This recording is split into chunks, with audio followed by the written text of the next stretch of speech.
welcome. Yeah, I have to speak louder than I usually do. Okay. I'm going to start giving principles, philosophical depth about this method.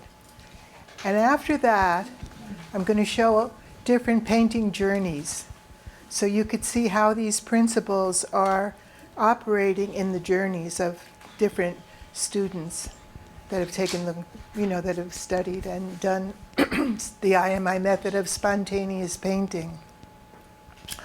So I'm preparing you for philosophical introduction. That's going to go on for a while, okay? But not too long. Okay, so contemporary physics is beginning to understand what spiritual people have known for centuries. That all life, there's a creative life force in the universe. We see it all around us. And it's inside of us as well. So there's an energetic field, which physicist Ervin Laszlo is calling the universal mind.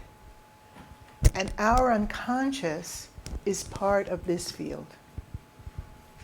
So when we're thinking with that depth dimension of knowledge, of knowing, we're able to connect with this field.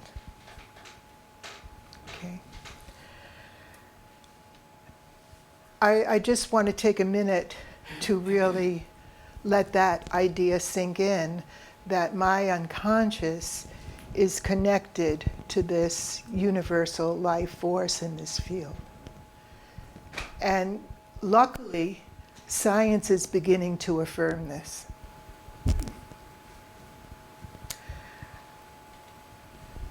Over the past 30 years, I've had the privilege of witnessing this evolution in my students' spontaneous painting journeys. And so before I show you some journeys, I want to explain 3 principles that I've noticed are happening. The innate authentic multiple intelligences, the self-directional principle, and symbolic energy.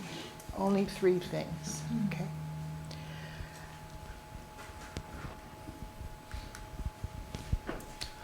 Oh, well, this is our authentic self, which is expressing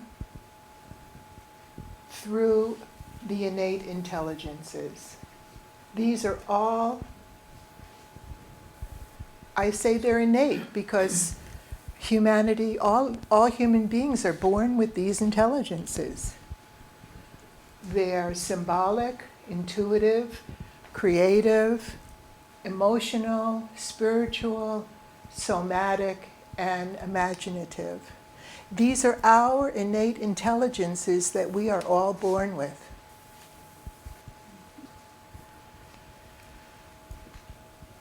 When we engage in this I.am.I method of spontaneous painting, which I'll explain to you what it is, we're activating all of those intelligences. We're channeling, actually, they're channeling this life force energy.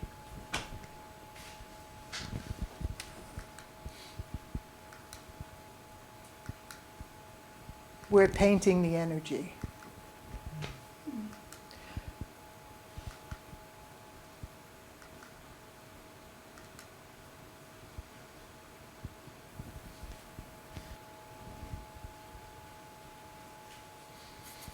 They're gateways that translate the field through us.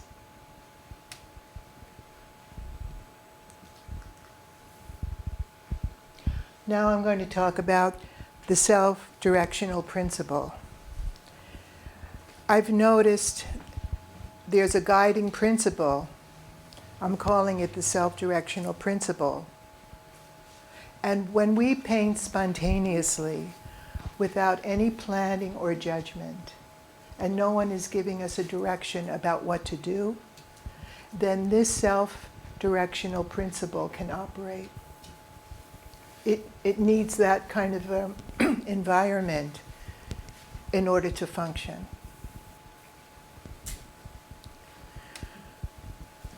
Carl Jung recognized that within the unconscious there's a treasure chest, not just repressed memories, but an inner gold. And that inner gold contains a life purpose, a potential, our potential, hidden potential in the unconscious, a higher self waiting to unfold, and an authentic self. So the self-directional principle is allowing these hidden parts of who we could become that are in our unconscious expression through painting, and the energy is channeled through the innate intelligences. So our rational mind operates in a different way, and it usually wants to know beforehand what the answer is. So if with our rational mind, the rational mind would say to us, I'm taking a train to Chicago. It knows where it's going. But when we start to dive into the deeper dimension and start a journey, we don't know where we're going. And so people have to be just spontaneous, relax the rational mind, and just allow this energy to come forth through symbolic images. You know, it sounds like such a simple, easy process, and you know what it is?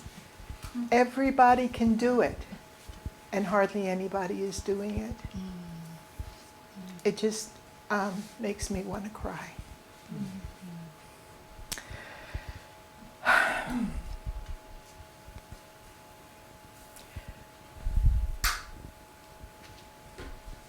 So spontaneous painting is not about making something beautiful. It's about being authentic and just allowing whatever wants to come out, you know. And painting by painting, it's like one step at a time. We're gradually uncovering this hidden golden treasure that Jung spoke about within us. But it comes slowly, gradually, through the paintings. You know, it takes, it's a process. I want to show you some journeys in a little bit. As facilitators, we do not control the process. We learn to accompany it. So we're not giving directions, accompanying. So even if we want somebody so much to grow in a certain way because we know it'll help them, and why aren't they doing this? We don't. We don't say what they should be doing, and we just learn how to accompany the self-directional principle and allow it to unfold in its own time.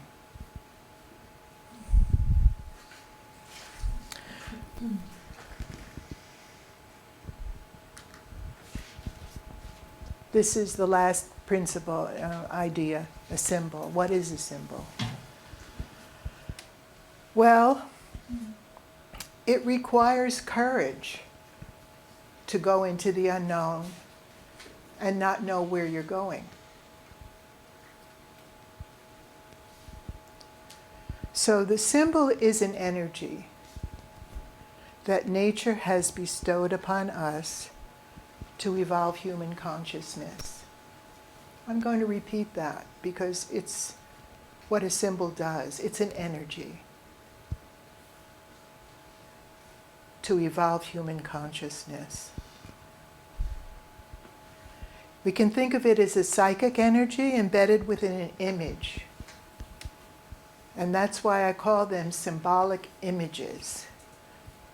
The energy of the symbol is housed within an image.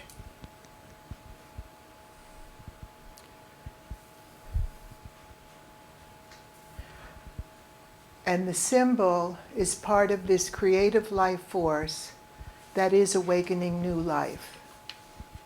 So all of these three principles, the self-directional principle, the innate intelligences, and the symbol, are all sort of interacting with each other to awaken new life that lives inside of us.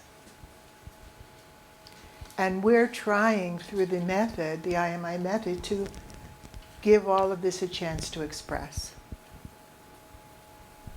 So that each person can get in touch with their authentic self. No artistic training is necessary in order to engage in this process. Accessing symbolic energy happens when we paint with deep emotion. Deep emotion also channels us more into the unconscious. We have no predetermined ideas about what we're going to paint, what we're going to express. And spontaneity is an essential condition for connecting individuals with this other way of knowing. So I often find students in the beginning saying to me, not only to me, but to all the facilitators that I've trained, they say, tell us what to do. Because they're so programmed that somebody is telling them what to do. And we just, say, well, just, let the colors whisper to you and just start. You don't know what's going to happen. Just try not knowing and see where you go. It takes about 3 sessions for them to understand what's happening inside and to just sort of get into the process. Mm-hmm. Yeah. Because we're switching to a different way of thinking that normally we don't have an opportunity to exercise. Because usually there's always somebody either telling us what to do or there's a to-do list, but not so much, I'm going into the unknown and I don't know where I'm going. Which reminds me, when I was doing my doctorate, and I didn't know where I was going, and I said to my advisor at the time, Jose Arguelles, I'm dropping out of school. I do not know where I'm going and I don't know what I'm studying. I'm studying all these things and I don't even know what it is. And he said, do you have the courage to stay and not know? And I did. And over that period of time, I began to create the I.am.I Method of spontaneous painting, which I've been working on for like 30 years. And now, I've actually broken it up into stages so it's replicable and it can be copied, and it works in different cultures because it's humanity. And this is our natural language. So I'm ready to pass it on. I think the next slide, I don't know what the next slide is. Oh. Okay, good.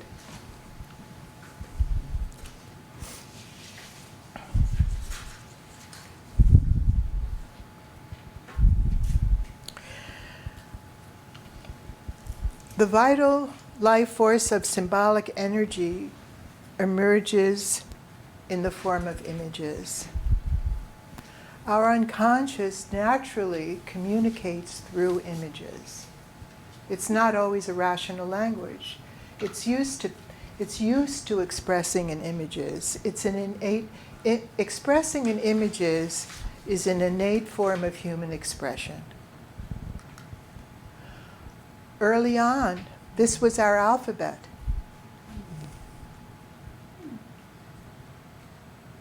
This is how we began to communicate. So it's so primal to, this came later, gradually, as the brain developed. As the neocortex developed and the brain developed, we developed a written language system. But in the beginning, this is how people communicated. And when they prayed for survival of the tribe, they painted on the cave walls in images.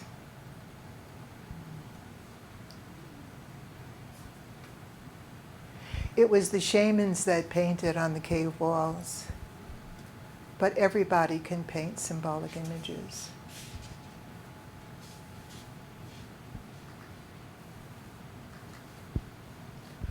I'm going to show you now. I have several journeys to show you.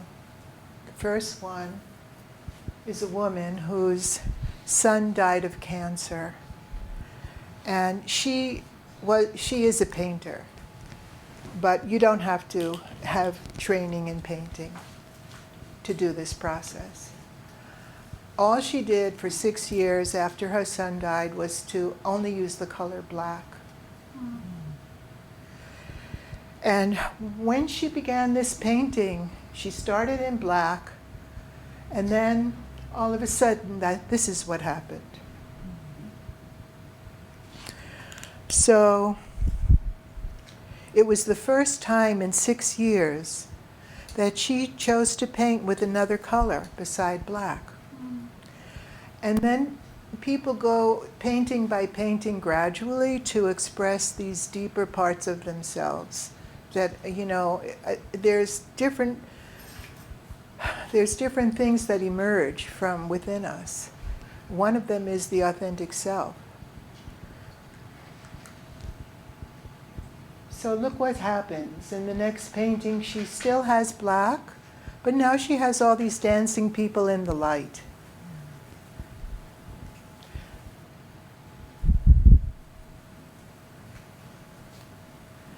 In this painting, she permitted herself to feel, I have the right to live. I have the right to live.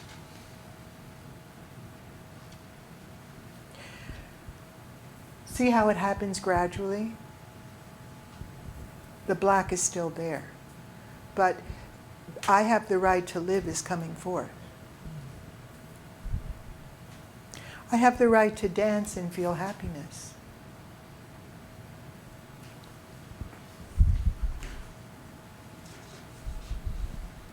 And then she began to make many paintings, and the color black became less and less. No one was directing her what to do, just accompanying her process, her inner process. So gradually, she was with me for a semester. It was a college class. She was with me for a semester. Gradually, she started painting these images of light.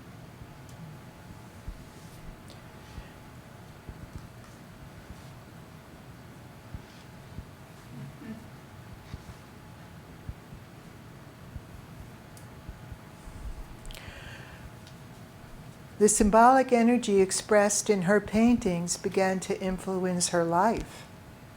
And she began to allow her heart's desires more space to live. Often new behaviors begin as a symbolic white dot or a red dot on the canvas. And over a series of paintings, this little dot begins to take more and more and more space, as this part of ourselves that wants free expression and to reveal different parts of ourselves, like the authentic self, the higher self, a life purpose, a potential, an interest. They start to expand, but gradually. Activated symbols have their own incubation and developmental process, which cannot be forced, just as we cannot force someone to grow. And that's why we accompany. We're accompanying their process of growth. So progressively throughout an entire series of paintings, we can observe an internal reorganization evolving toward greater wholeness as the authentic self integrates more and more into their life. And they make life choices, different life choices. And relationships or habits or behaviors that do not align with this deeper truth naturally dissolve. You know, what I think is so, I don't know what the word is, interesting, is when so many different workshops on the evolution of consciousness in different, I forgot the word. I knew I shouldn't have strayed off the script. I don't know what the word is. You know, when they get different speakers together and they're all speaking about the evolution of consciousness. Conference. Summit. Conference. Summit. Yeah. Rarely do I ever see people talking about images in painting. It's mostly in words. Whatever they're introducing, it's mostly in words. It's like this language is not yet part of the conversation. But I think, and this is why it was so important for me to come here tonight, I think we're planting seeds, and we just have to be patient. I just have to be patient and wait for, people to understand the importance of symbolic images in developing consciousness.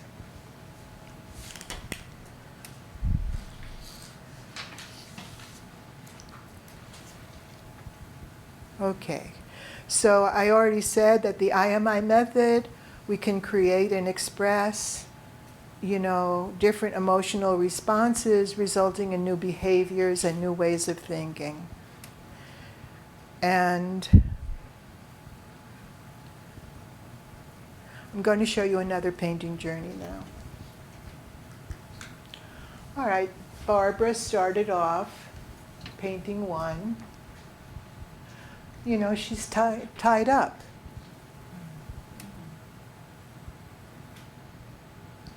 And then in painting two, the strings or the ropes that were tying her up, do you see what's happening? They're kind of opening. And there's that orange circle. So they're opening up around the orange circle, but we still see the bars in the background. Bars that maybe, they're creating a structure or preventing a free flow of something. It's important to keep the structure in the background for her as she starts to evolve. She's talking to her mother. It's very freeing to be able to say things to people that normally, you could never say to them, but you can express it in the painting. So after she liberates this, then we see the next painting is a little more peaceful.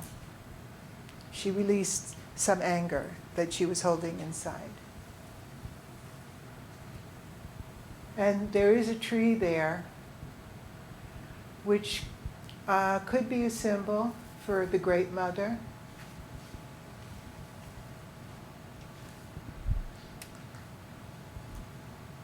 Something is now. Look what happened to in the first painting. Look what's happening to them. She's feeling it from within. She's directing her, her unconscious is directing her process. So these were In the first painting, those lines that were tying her up, and now they're kind of like letting go. And now here, the arrows are the core limiting beliefs, the self-critic. All the things that she says to herself, that she's not good enough, all those thoughts that we all have, or I'll never get what I want. Everybody has something. These are hers. And they're attacking her.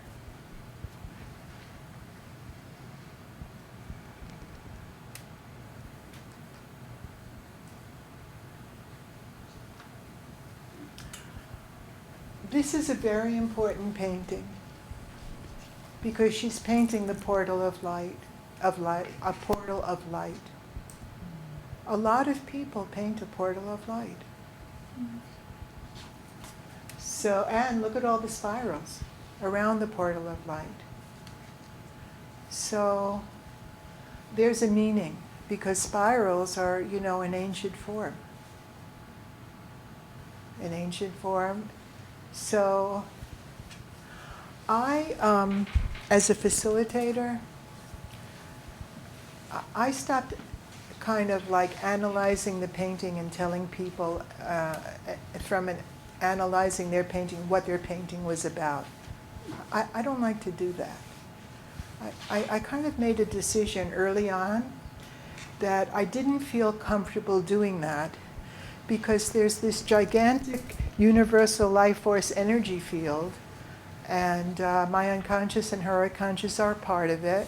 And I didn't feel comfortable then analyzing her paintings. So I just noticed that certain paintings show up for a lot of different people. And one of them is the portal of light.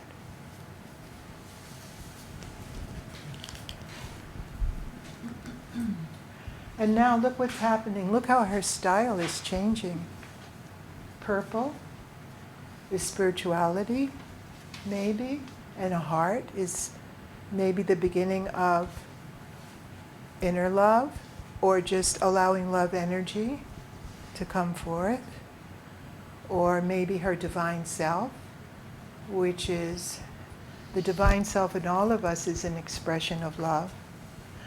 So she's accessing some sort of spiritual dimension right now and painting that.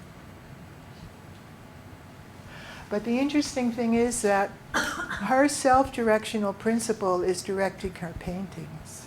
Nobody is telling her what to paint. It's all coming from within. There's a process happening.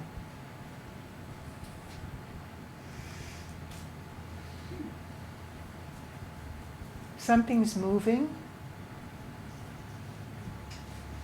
Remember that orange circle in the second painting? Well, now it's showing up here with this yellow thing, and then all this green movement around it.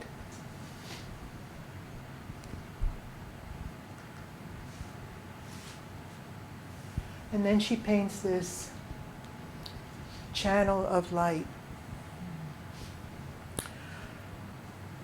Because we're painting the unconscious dimension, the unconscious is not limited by the rational conception of time, of, past, present, and future. It's not like that. Sometimes the paintings express a future possibility because it's, the unconscious. It's accessing the universal field of what is yet to become. But we don't know when the painter paints this that what exactly does it mean? But I got a letter from Barbara 10 years later, and she wrote to me, Susan, I just want to tell you that now I'm a Unitarian minister, and I want you to know that that is because I took this route or this path because I attribute it to a painting I did in your class of spontaneous painting. Do you remember when I did that painting? Well, I look back now and I see that that was directing me in this way. So that's why I just like to accompany the process and let the self-directional principle lead the way. And maybe I'm saying something which is like a little revolutionary, because I don't hear many people talking about the self-directional process, but I see it happening. I've observed it happening in many people's spontaneous painting processes, and I'm beginning to think, you know, if the physicists are talking about the universal field and how it's connected to our unconscious, then maybe there's a self-directional principle that is, whose intention is to evolve human consciousness.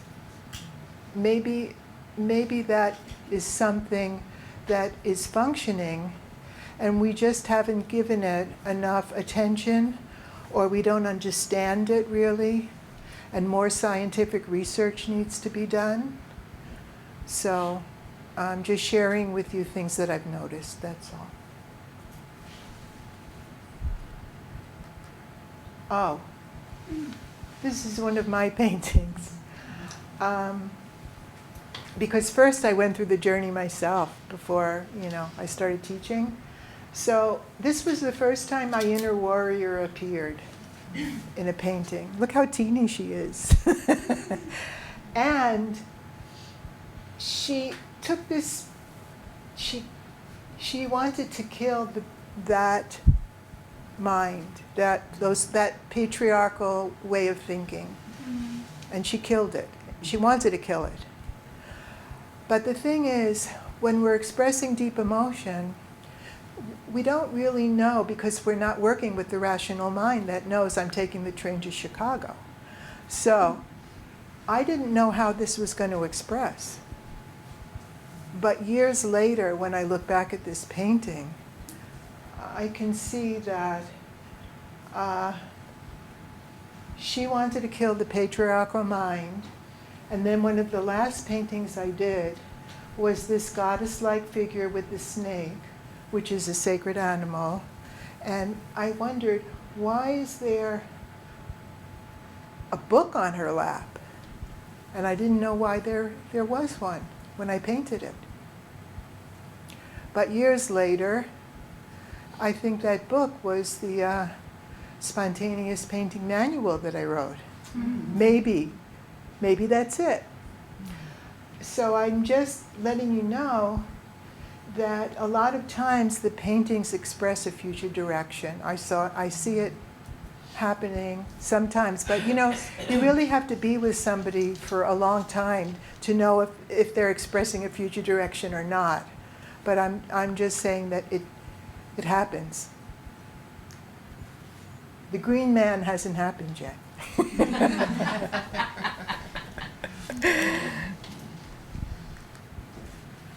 Here's, you know, just a very simple diagram of the authentic self.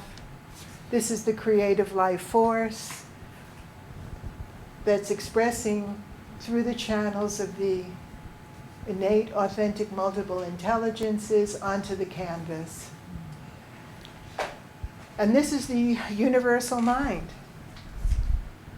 that's being channeled as well. And then there's that black line there.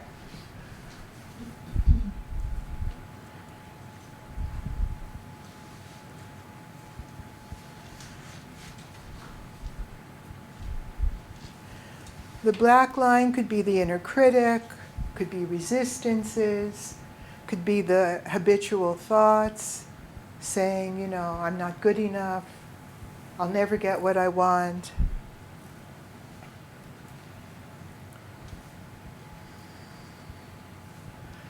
But the interesting thing is that when we paint, we bypass the defenses of the ego mind, of the ego. I don't really like to use that word ego, but we use it a lot, so I'll use it. It's a complicated word, but when we're painting, we're bypassing those defenses, because we don't even know what the painting means. But the energy's been released. And then it starts to slowly have an effect on the person's heart intelligence, or deeper self, or unconscious wisdom in its own time.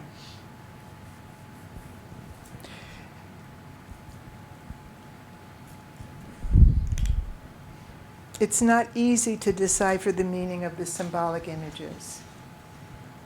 It's not an easy language to understand, because the information processing modes of the left brain initially look at the image and they just don't have, there's not a way for them to understand it.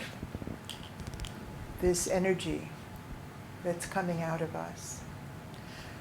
I had the honor to meet in Brazil Nice da Silveira, who is a psychiatrist. She's passed away. But I met her in the hospital, psychiatric hospital, and I asked her, I was telling her about my work. And she told me that, in her opinion, you do not have to understand the meaning of symbolic images for them to take an effect on the painter. She was working, with mentally ill and schizophrenic patients, but she said that they didn't, intellectually understand their paintings, but that, they were evolving. So, from her experience, that was what she said, that you don't really need to understand the meaning. However, that was her opinion, but if we can enter into a dialogue with the images and give them a voice to express in words, like, why did I paint you? Is there something you want to tell me? And start through either written exercises or group dynamic exercises, because sometimes when we work in group, everybody in the group will look at the painting of someone and say, you know what, if this painting were mine, we don't analyze the painting of the painter, we say, if it were my painting, this is what I feel, this is what it evokes in me. So we're trying to find different bridges to bridge the unconscious with a verbal understanding of bringing it forward more into consciousness, into awareness, through using words as a bridge. And it accelerates the therapeutic process.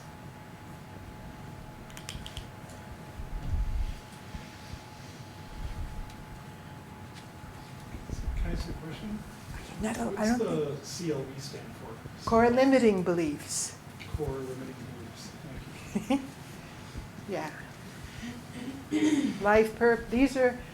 These are things that people say, all of a sudden they'll say, I have a life purpose, I want to do this, I have a mission, and they didn't have it before, and it brings forth a life purpose, or innate potentials, or an inner wisdom.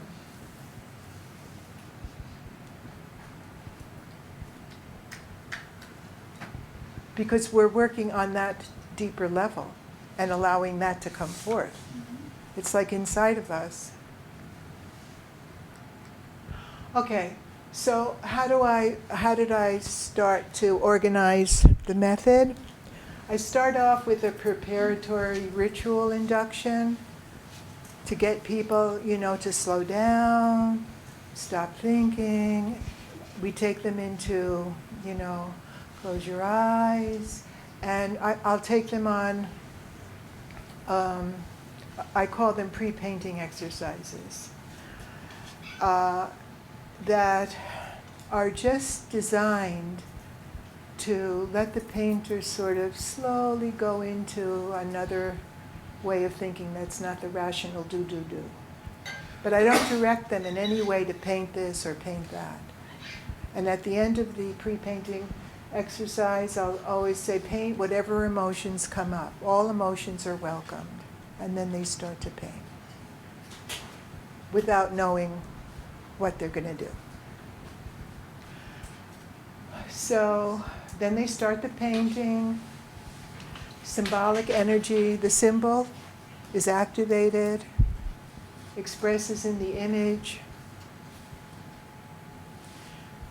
Authentic self, innate potential, life purpose are activated, begin to express.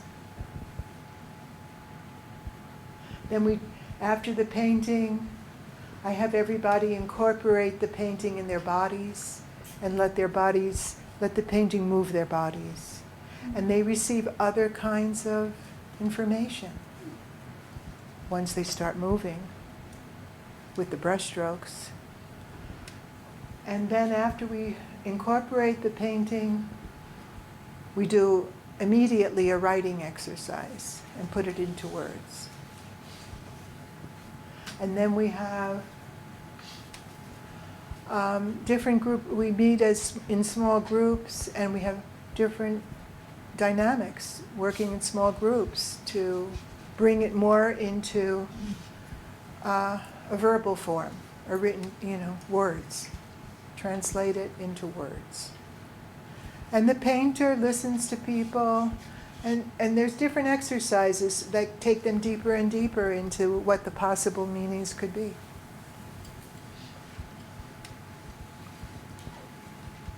It's the same thing, said in a different way. I want to read to you what this person wrote about her paintings. She's a Brazilian woman, 40 years old.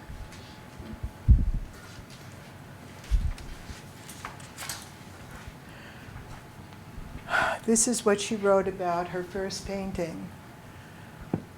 I'm quoting exactly what she wrote, okay? I was accustomed to operating with my rational mind. At the same time, I felt something transforming inside of me, an enormous feeling of compassion for my inner child and her severe father and her emotionally distant mother. I need to leave home and discover the world outside of the conventional beliefs of my family.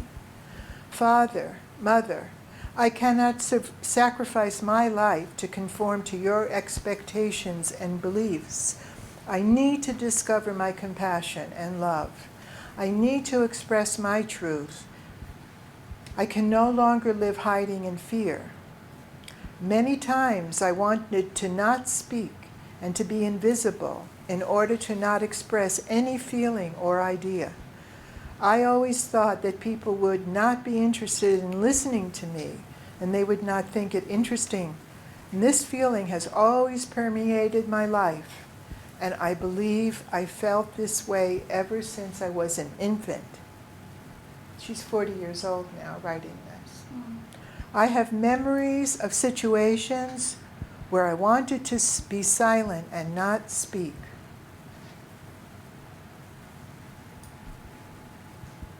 And then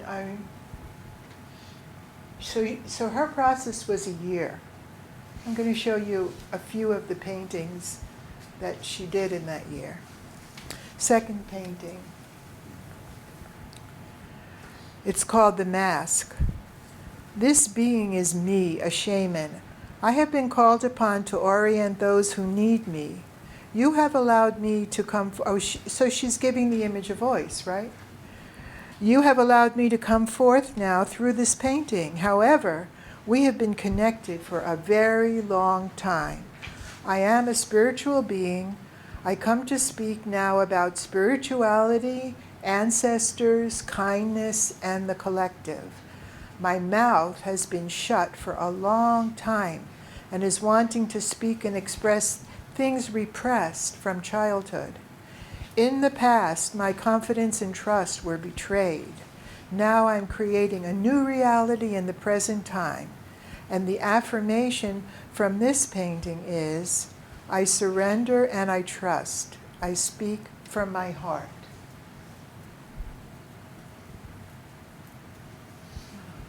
You see how things are starting to dissolve?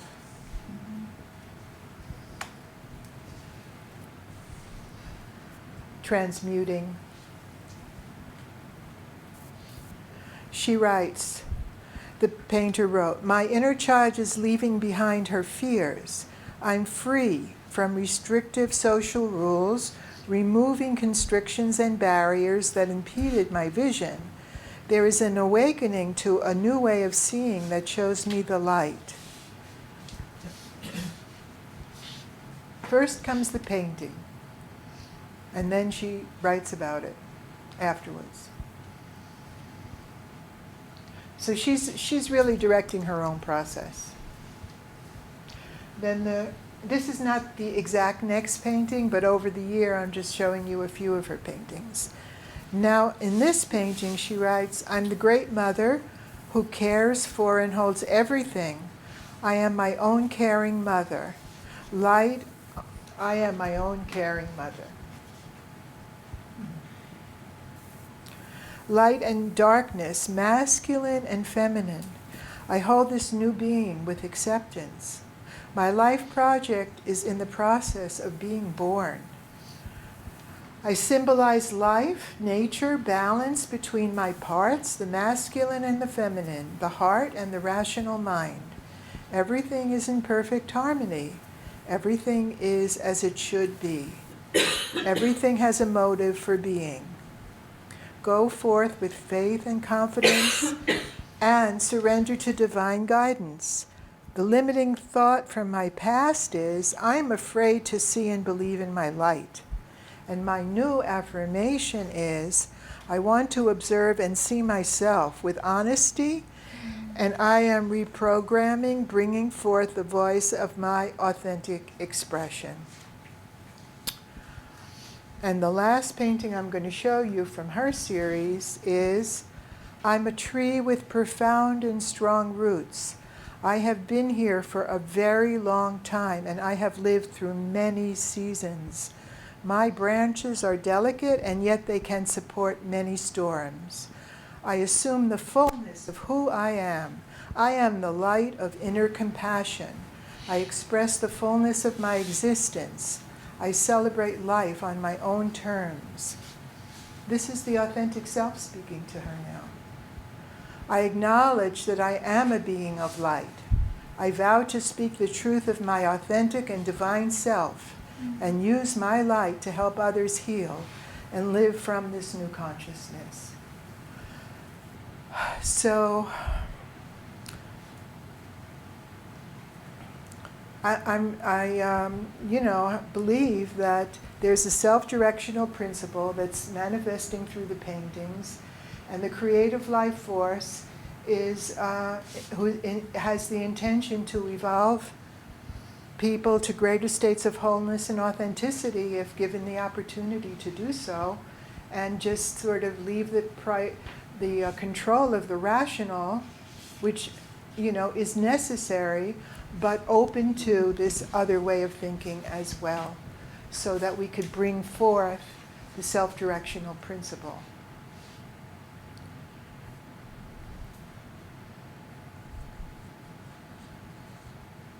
So first the energy is liberated in the paintings, and then over time the symbolic images begin to actualize in the painter's life. I'm going to skip over this next person's, she was a college student. I'm going to skip her process because I want to leave a lot of time for questions and discussion. But she's also, look how she starts off like this. And, she's very contained in that rigid way of thinking, and that's what she's painting. And then she starts breaking it up. She doesn't know what she's doing. And then now we have the circles of flying toward the sun. So you could see some transformative processes happening from the square, being locked in the square box, and now something inside of her is starting to evolve. And what she wrote was, I try so hard to create a product that I forget how to let myself experience things as they happen. I began to understand this about myself, and I decided to stop thinking about the painting and just allow myself the freedom to let my expression flow. That's what she got. And then she's a path with yellow, black with yellow. Pieces are like coming together, and she's writing, and this is, she writes here, I was trying too hard to be perfect when I should have just been having fun, expressing myself as I wanted to. And all of a sudden, it was like opening myself up to this great new adventure all my own. And I could make it exactly what I wanted, because I don't have to care what others thought. But so long as I'm evaluating my life against what I want to be, I think I can just begin to live just as I want to be for as long as I need to be me. That's a great learning. And, you know, I think it's just as important as learning math equations. And we can teach both. So it's this method is an interdisciplinary approach. It has all these different components to it. You know, we teach meditation on the breath and observing the thoughts. Some people call it vipassana meditation, or there's another word for it.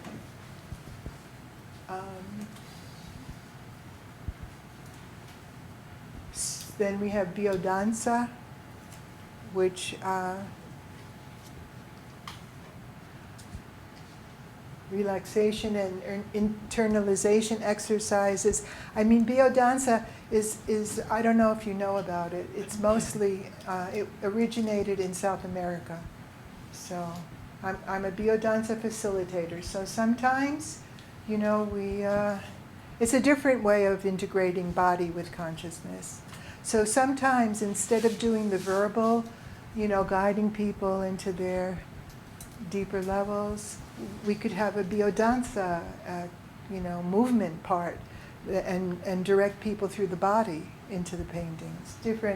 There's different methods that are all part of the I.am.I Method. Learning empathic listening. Learning how to lead groups.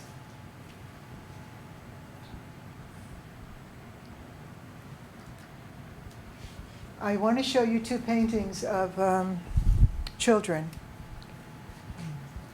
This is a 5th grade student, and she wrote, "There are always feelings that I have to hide from people.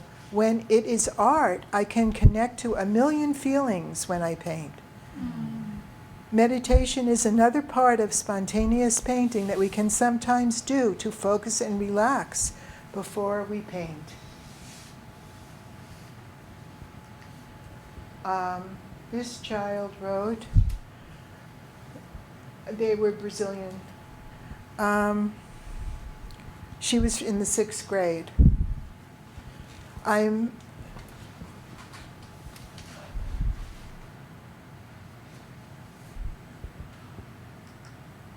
This child is in the 6th grade. This is what she wrote. "I'm hidden, blue, a broken treasure within a paradise of my emotions. I feel lonely." And now this one.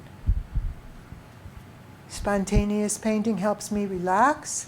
I don't need to think about what to paint. It's a time when I can paint freely and express my true feelings. And spontaneous painting helps me to know more about the feelings of my friends."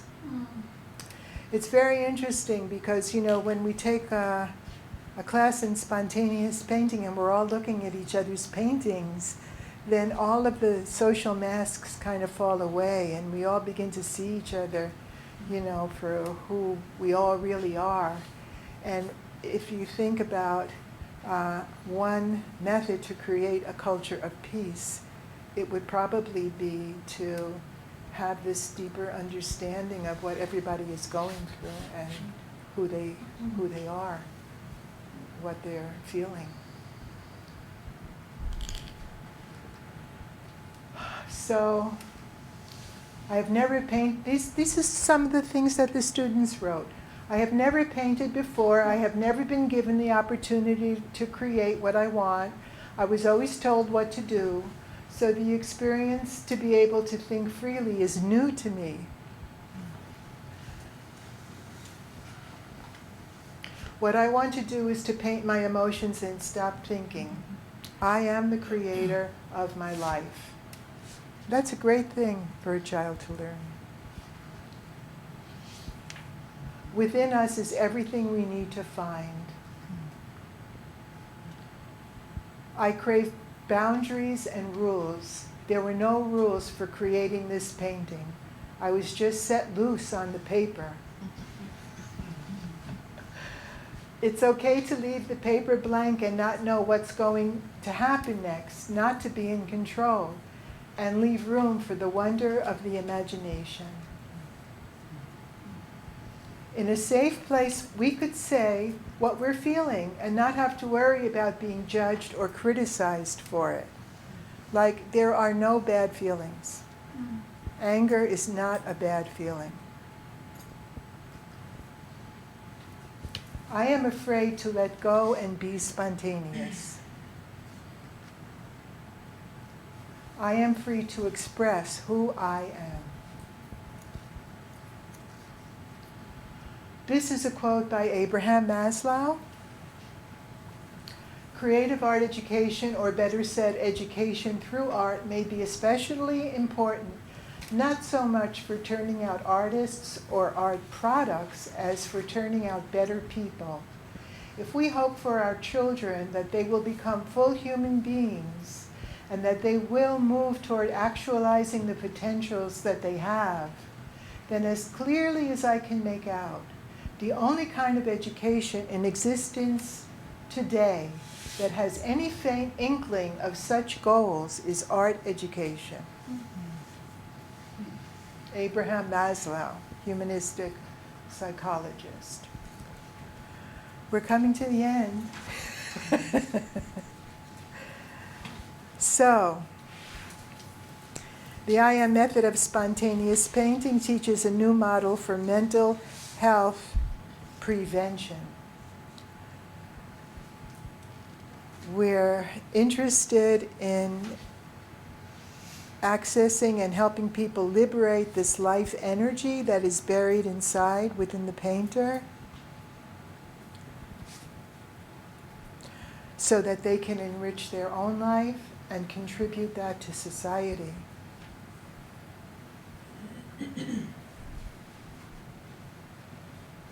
The physicist Amit Goswami, who endorsed my book, here's my book, you could get it on Amazon, wrote, "The new scientific paradigm based on the primacy of consciousness is here, and the question in everybody's mind is, how can we access the quantum consciousness and its causal power? The author-artist Susan Bello gives us a wonderful and powerful method, the I.am.I Method of spontaneous painting." So, this is what an art class looks like in spontaneous painting.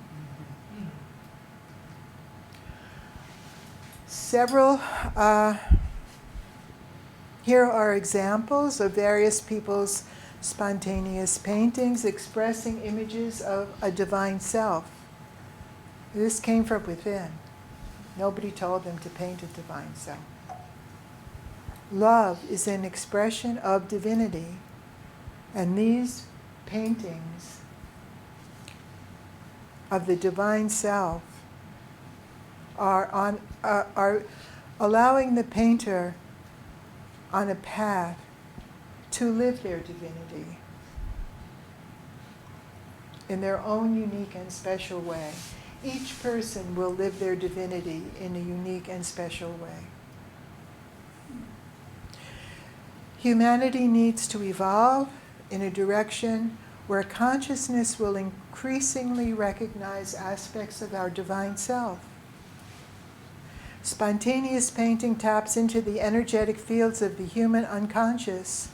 We are in direct communication with the quantum level, and the quantum level is in direct communication with us.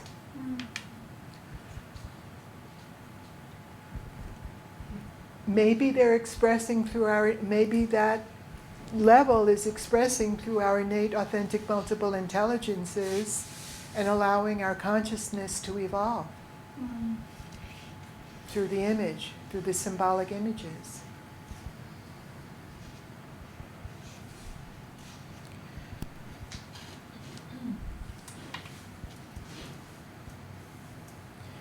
This life force direction, I believe, has an intention.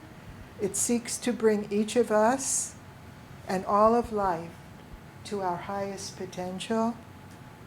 We can engage this creative life force through the language of symbolic imagery.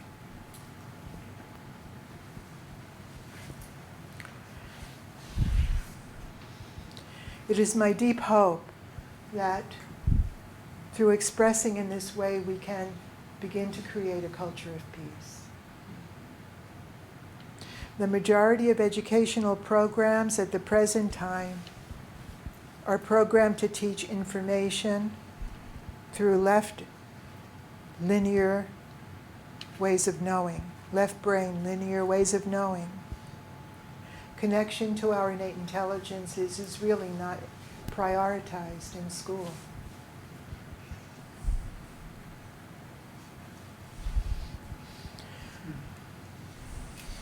When will we understand the importance of prioritizing education and educating the whole brain? It is this consecrating of our lives to some greater goal that is aligned with the well-being of the planet and that I take to be the crucial challenge to human creativity at this moment in our history. It is my hope to extend the definition of creativity so that increasingly not only artists, but all of us are able to express this creative life force and correspond to our heart's desires and our unique talents. When we unite around our commitment to social change through self-awareness and develop our I.am.I, our innate, authentic, multiple intelligences, we can bring forth new possibilities. So my wish is to train more and more facilitators in this method that can go into all sectors of society, education, business, prisons, and preventative mental health.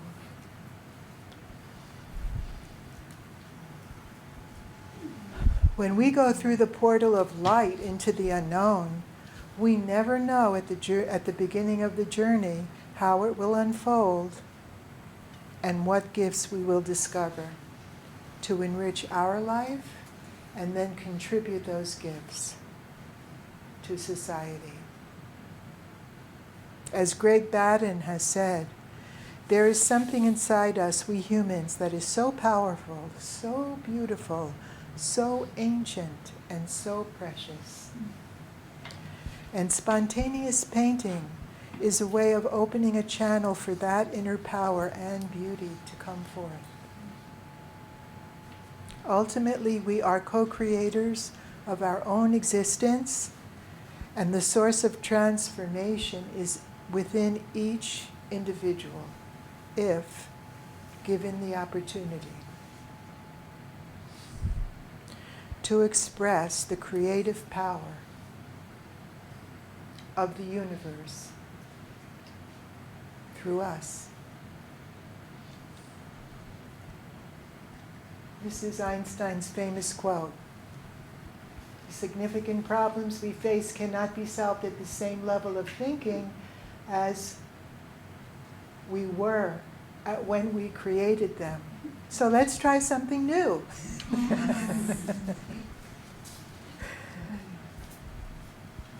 And so, I invite you all to trust the symbol, give a chance to express all your emotions, trust the life force within you, and paint your authentic self into being.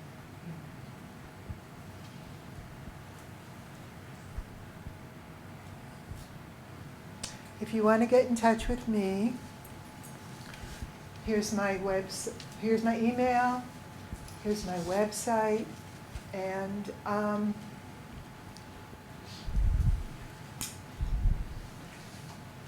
thank you. Thank you.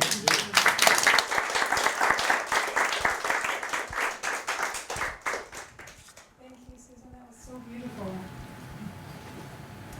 I did it in an hour. We're not. Oh, we're still.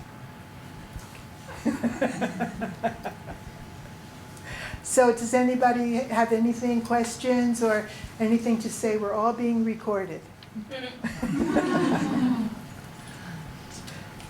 Yeah. So it's about allowing the critic, right? And not, I guess what comes up for me is like if I go to paint or create, I don't want to because I don't like the critic that comes up. Yeah. So I keep saying I'll wait until I feel calmer. But maybe the idea is just to do it, even if you hate what you're doing and you don't like how rigid it is, maybe. Eventually it unfurls and like loosens up. I mean, it's a process, you know. So I need a minute. I need a minute because I want to think of the right thing to say to you. You want? Should I repeat what she said? Oh, that I don't know your name. Sarah. Sarah's. When she paints, her critic is so strong that it doesn't really allow her to paint freely, and she's thinking maybe she should just sort of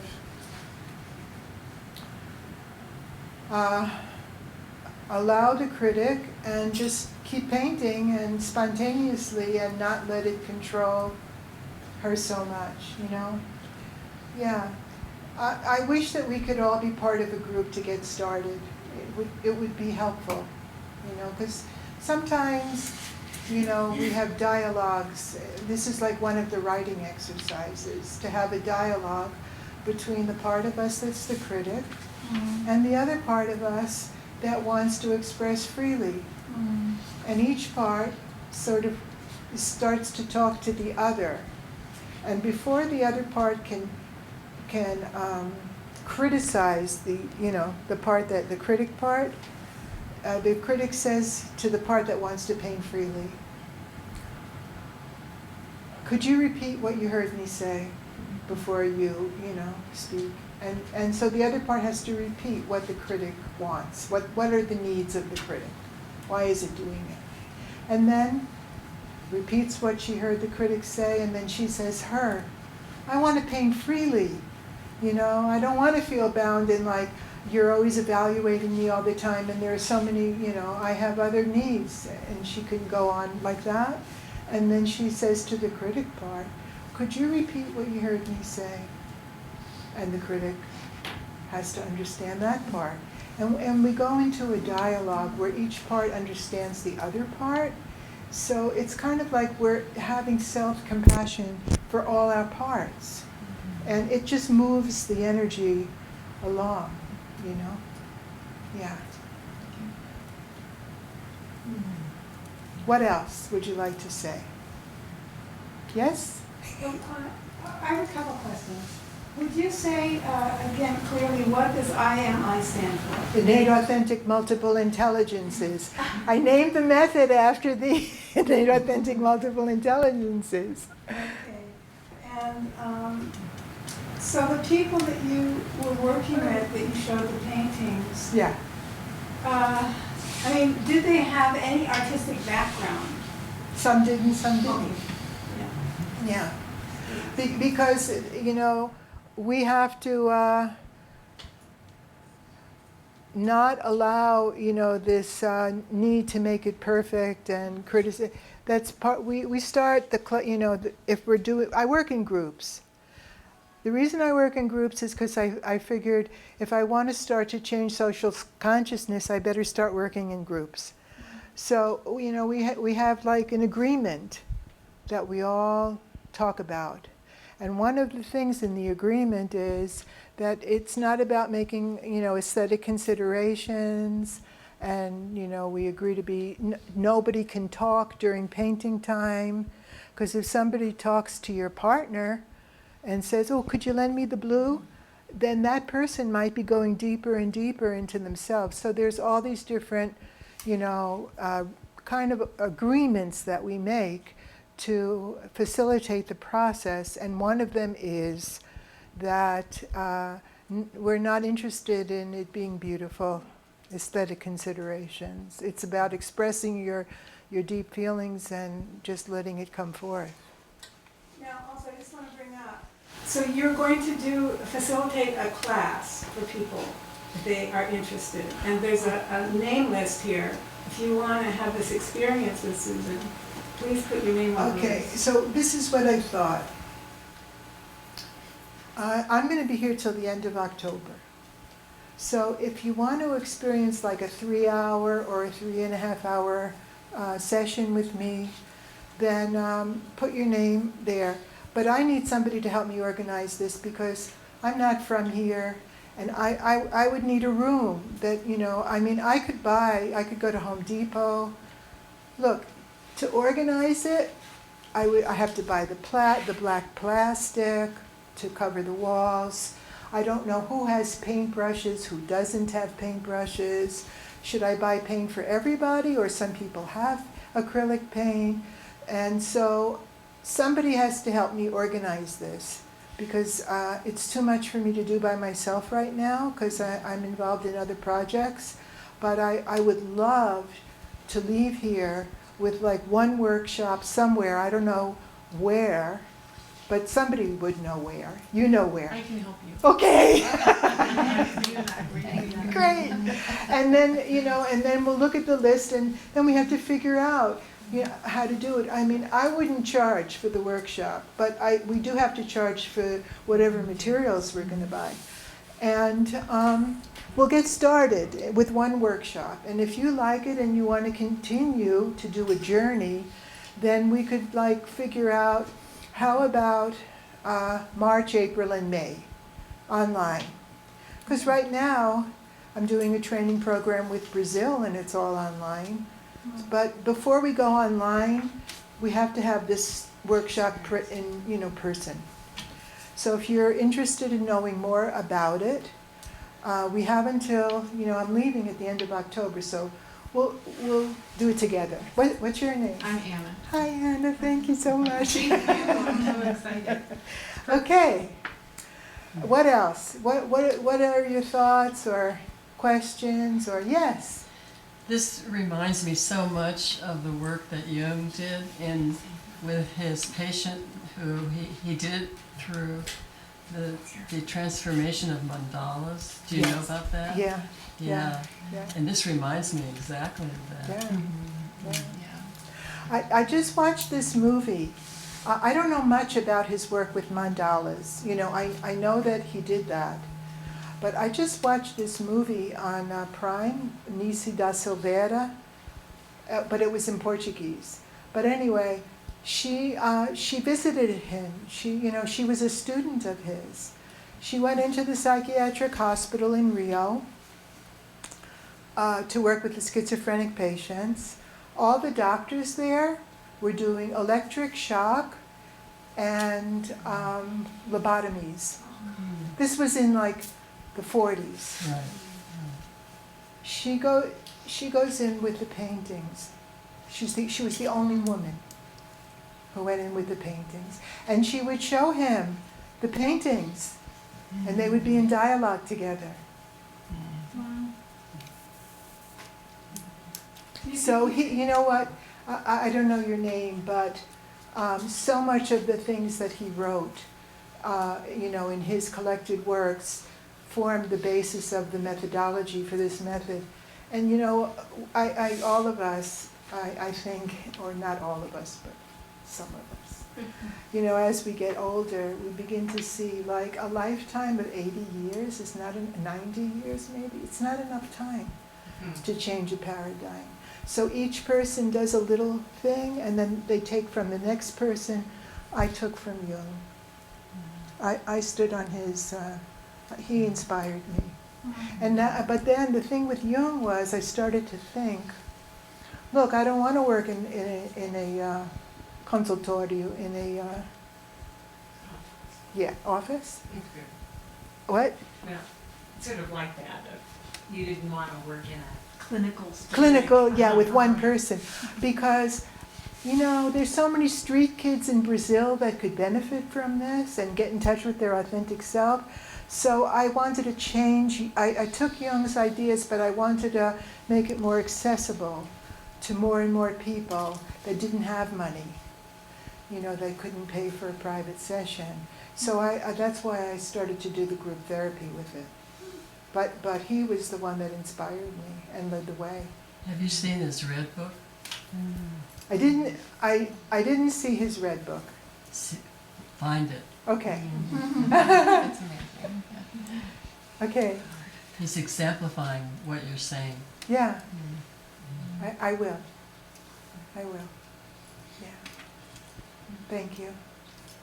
Yeah. Yeah.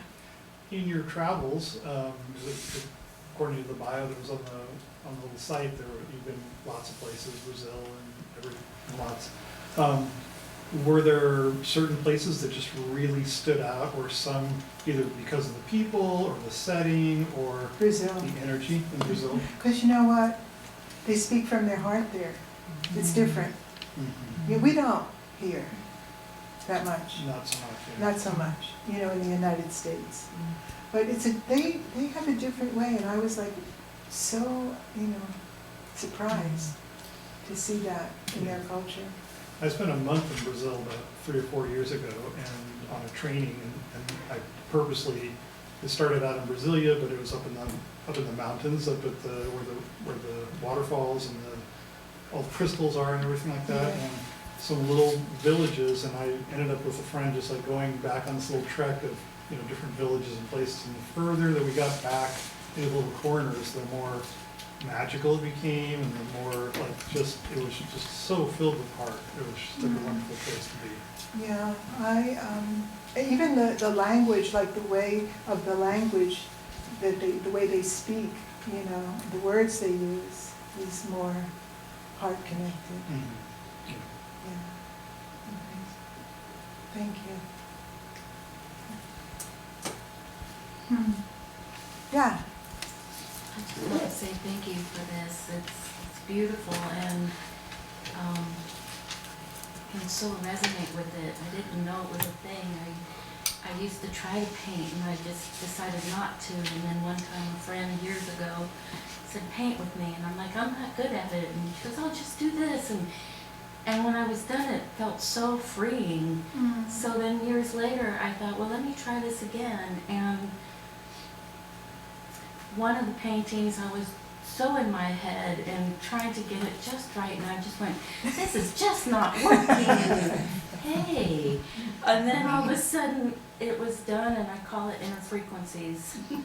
That's what it is. Yes, it just to connect without having to form thought, and it just feels so freeing. So I look forward to knowing more and doing this. What's your name? It's Patty. Hi. Thank you. Hi. Yeah, I look forward to you doing it too. Yeah. It's beautiful, and I love the whole meaning behind it because we can transform. And there's so many avenues, and art is a beautiful avenue for us Yeah. all. And you know, Ashland is a very receptive place. So, And the mother who lost her son, I know I like it's up there, but I can still see her paintings. It just the freedom she had towards the end. yeah, and we don't know what all those white figures, where they led her.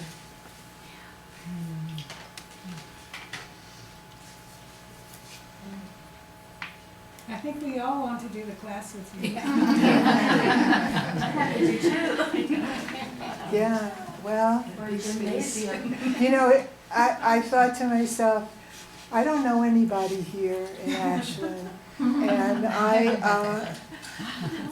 I bet nobody's going to come. But then I said to myself, Susan, that's your limiting belief there. Don't go there. You know, you should really think that people are going to come. But yeah, we were just sitting here, and I really did. I'm so surprised. But you know what? I shouldn't be surprised because it's like the beginning. It's the beginning, and all the creative people always start, you know, with that new thought that nobody is doing, and everybody calls them crazy. And that's the thing about being the creative personality. When you're the creative personality and you're always kind of thinking different things and always being criticized for it, that gives you a feeling that maybe there's something wrong with you because nobody's really supporting your ideas. So part of this is also working with the creative personality and for creative people to understand that, you know, they're not marginal. They're just being creative. Yeah. And what a beautiful process given the tumultuous time we're living in our country to have this methodology to help us connect with our divine self and to have our own transformational journey to help, like you said, bring peace and light to the world. That's right. Beautiful. Yep. Thank Do you think you could work with Congress? Well, maybe you could. Maybe we all can, you know, yeah. I just want to say thank you. Sure. What you just said about being a creative person and sometimes feeling not understood. Marginal. I actually did a talk here on the subconscious mind Okay. in children and talked a lot about what you're talking about and how to get that into schools. And so the synchronicity that's behind this for me, as someone who left public school to go out on my own and be creative in the way that we make an impact in our children's lives in school and outside of school. And the fact that spontaneous is my favorite word. I'm just going to go with this as being cosmically aligned. So, Were you able to leave the public schools and start another school? Is that what I'm you actually on my, I haven't started it yet. Okay. But I'm on my path to, I really want to get back into public schools and do something like this. I was doing this before with the social emotional component. I could go on, but there's so much that comes from that 0 to 7 window where they are in that field, I like to say. You tell them, Right. you know, you're surrounded by love, and they say, I know. I came from there, and they're like, yes, I was in the field, you know. So I resonate with so much of what you're saying. We'll share things because, you know, I'm doing this training now in Brazil, and 2 of the women in the training are working with kids 7, you know, up to 7. And we were just talking about this the other day of, you know, different exercises that they're doing that we could, you know, I'll share with you and you could share with them. And I appreciate that you're adding the somatic piece into the creative process, because for me, when it is just in the head, it's so hard for me to get out of the head, but you're adding that somatic piece, so I really see that that evolutionary, so I resonate with that. That's Yeah, we have so much to teach them, Yeah. you know. Yeah. I think that, yeah. Okay. Susan, I'm going to invite that in this room, we know of spaces, and to just invite our own creative processes into play, to find the places that the black plastic can go up the thing for this class to happen. So, you know, it's a community endeavor. How are we gonna do that? Well, just by inviting the invitation and letting our own kind of right brain, think, oh, well, where could that be? What do I know about it? And Anna, I mean, I call her Anna. You know, she's a great partner for this, and just, you know, before we leave tonight, that there's some way that we can input that. Thank you. I mean, this is where creativity starts. It's just in the imagination of imagining the class between now and when you leave at the end of October. So. Thank you. Thank you. Okay, I think I have to stop. So,